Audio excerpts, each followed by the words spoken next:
Silchar news 24 এ আপনাদেরকে স্বাগতম জানাই। আজ হলো 20 জুলাই সোমবার। আজকের কয়েকটি বিশেষ গুরুত্বপূর্ণ খবর নিয়ে আসলাম। আজকের প্রথম খবরটি হলো বিশ্বকাপের ফাইনালেতে আর্জেন্টিনাকে হারিয়ে এবার চ্যাম্পিয়ন হলো স্পেন। 2010 সনের পর দ্বিতীয়বারের জন্য চ্যাম্পিয়ন হয়েছে স্পেন। বিশ্বকাপ ফাইনালেতে 1-0 গোলে আর্জেন্টিনাকে হারিয়ে এবার চ্যাম্পিয়ন হয়েছে স্পেন বলে খবর এসেছে।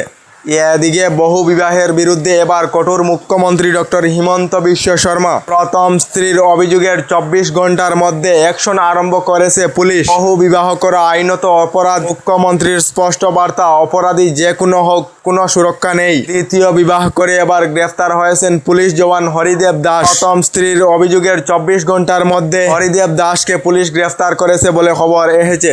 এদিকে আজ 20 জুলাই ককরোচ জনতা পার্টির সংসদ চলো সমদলের জন্য দিল্লি প্রশাসনের তরফ থেকে অনুমোদন প্রদান করা হয়েছে না, যার জন্য অনুমতি ছাড়া সমদলেতে বাগ না লওয়ার জন্য প্রশাসনের তরফ থেকে আহ্বান জানানো হয়েছে। এদিকে সুপার পাওয়ার আমেরিকাকে এবার সরাসরি হুমকি ইরানের। ইতিহাস বলতে না পারে যাতে এমন শিক্ষা দেব এবার আমেরিকাকে। সরাসরি এবার আমেরিকার রাষ্ট্রপতি ডোনাল্ড ট্রাম্পকে হুঁশিয়ারি দিলেন ইরানের সর্বোচ্চ নেতা মোস্তফা আলী খেমেনি বলে খবর এসেছে। এদিকে দেশেতে পলিমার প্লাস্টিকের নোট লঞ্চ হওয়া নিয়ে আপডেট এসেছে যে আগামী 2027 জানুয়ারি মাস থেকেই প্লাস্টিকের নোট লঞ্চ করা হবে বলে আরবিআইর তরফ থেকে জানানো হয়েছে। এদিকে ঋণের পাহাড়ে ভারতবর্ষের বর্তমান ঋণ 214 লক্ষ কোটি টাকা। প্রতি ভারতীয় নাগরিকের মাথাপিছু ঋণের বোঝা প্রায় 1,65,000 টাকা। আগামী প্রজন্মের কি অবস্থা হবে এ নিয়ে চিন্তার বিষয় রয়েছে বলে খবর এসেছে। এদিকে আজ 20 জুলাই আজ থেকে সংসদের বর্ষাকালীন অধিবেশন আরম্ভ করা হবে। আজ সংসদেতে কয়েকটি গুরুত্বপূর্ণ বিল উত্থাপন করার সম্ভাবনা রয়েছে বলে খবর এসেছে।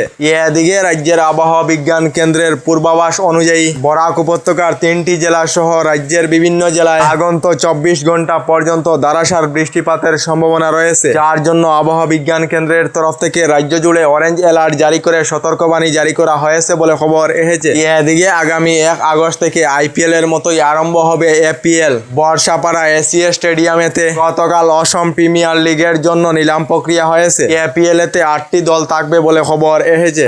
এদিকে মুখ্যমন্ত্রী বিজয় থালাপতির এক সিদ্ধান্তে এবার কাঁপছে দিল্লি। শিক্ষার আঙ্গিনায় থাকবে না এবার জাতের ভেদাভেদ। স্কুলের আইডি কার্ডেতে জাত ধর্মের নাম লেখায় ঐতিহাসিক নিষেধাজ্ঞা জারি করেছে তামিলনাড়ু সরকার। আর নয় বিভাজন, সব পড়ুয়াই সমান বলে জানিয়েছেন মুখ্যমন্ত্রী বিজয় থালাপতি। এদিকে বদরপুরের নাম পরিবর্তনের বিরোধিতায় এবার সরব সমাজ। পরিবর্তনে তীব্র ক্ষোভ প্রকাশ বিশিষ্ট সংগ্রামী নেতা প্রজ্জ্বল দেবের। নাগরিক অভিবর্তনে প্রজ্জ্বল দেবের হুঁশিয়ারি, বদরপুরের নাম বদলি করতে দেব না। বদরপুরের ঐতিহ্য ইতিহাস রক্ষায় ঐক্যবদ্ধ নাগরিকরা এবার বলে জানিয়েছেন প্রজ্জ্বল দেব। বদরপুর শহরের নাম পরিবর্তন নিয়ে আপনাদের মতামত কমেন্টে একটি করে নিশ্চয়ই জানাবেন। এদিকে রাজ্যের লাখ লাখ মহিলাদের জন্য এসেছে একটি ভালো খবর। রাজ্যের যে সকল মহিলারা অসম সরকারের অরুণোদয় প্রকল্পের অন্তর্ভুক্ত রয়েছেন এবং নির্বাচনের পূর্বে 9,000 টাকা করে পেয়েছেন, সকল মহিলারা আগের মতো অরুণোদয় প্রকল্পের প্রতি মাসে 1250 টাকা করে লাভ করবেন। আগামী 3 আগস্টেতে মহিলারা অরুণোদয় প্রকল্পের টাকা লাভ করবেন বলে ঘোষণা মুখ্যমন্ত্রী ডক্টর হিমন্ত বিশ্ব শর্মার। এদিকে কামাখ্যা ধামেতে নির্মাণ করা হবে কাশীর মতো করিডোর। আজ থেকে করিডোর নির্মাণ কাজ আরম্ভ করা হবে। 500 কোটি টাকা ব্যয় করে নির্মাণ করা হবে এই করিডোর বলে ঘোষণা মুখ্যমন্ত্রী ডক্টর হিমন্ত বিশ্ব শর্মার।